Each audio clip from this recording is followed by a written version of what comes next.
Asia কাপে super 4-এ প্রথম ম্যাচটাই বাংলাদেশের, তাও সেই শ্রীলঙ্কার বিপক্ষে, যাদের সহযোগিতায় সুপার 4-এ উঠেছে লিটন দাসের দল। গ্রুপ পর্বে শ্রীলঙ্কার কাছে বড় ব্যবধানে হেরেছিল বাংলাদেশ। ছন্দে থাকা লঙ্কানদের বিপক্ষে ম্যাচ শুরু হবে রাত 8:30টায়। দুবাই থেকে সরাসরি সম্প্রচার করবে নাগরিক টেলিভিশন। শ্রীলঙ্কার ক্রিকেটের সঙ্গে বাংলাদেশের সম্পর্কটা সাপে নেউলের মতো। তবুও টাইগার সমর্থকেরা কয়েকদিন প্রতিদ্বন্দ্বিতা ভুলেছিল। কেউ শ্রীলঙ্কার জার্সি পরে ছবি দিয়েছেন, কেউ আবার লঙ্কান পতাকা হাতে বাংলাদেশের সমর্থনের প্রতীকী বার্তা দিয়েছেন। আফগানিস্তানের বিপক্ষে লঙ্কানদের জয়েই এশিয়া কাপে টিকে আছে লিটনরা। ক্রিকেট মাঠে বাংলাদেশ শ্রীলঙ্কার প্রতিদ্বন্দ্বিতা গত 7 বছরে বারবার উত্তেজনা তৈরি করেছে। কখনো বিব্রতকর মুহূর্ত, কখনো তুমুল প্রতিদ্বন্দ্বিতা।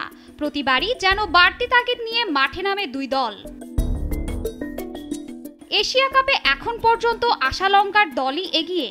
গ্রুপ পর্বে 3 ম্যাচের 3টিতেই জয় তাদের, যার একটি ছিল বাংলাদেশের বিপক্ষে। আফগানিস্তানের বিপক্ষে 170 রানের টার্গেট তাড়া করে জিতেছে কুশল মেডিন্স ও কামিন্দু মেডিন্সের দুর্দান্ত ব্যাটিংয়ে।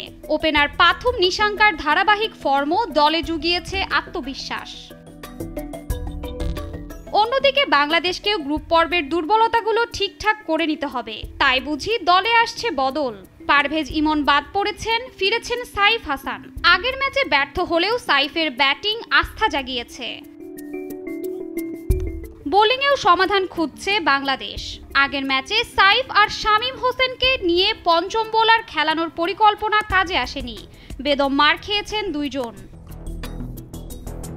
সুপার 4-এর প্রথম ম্যাচে রাত 8:30টায় মুখোমুখি হচ্ছে দুই দল। প্রথম পয়েন্ট তুলতে মরিয়া আশালঙ্কা আর লিটন দাসের নেতৃত্বাধীন দুই শিবির। শাশ্বতী সরকার, নাগরিক।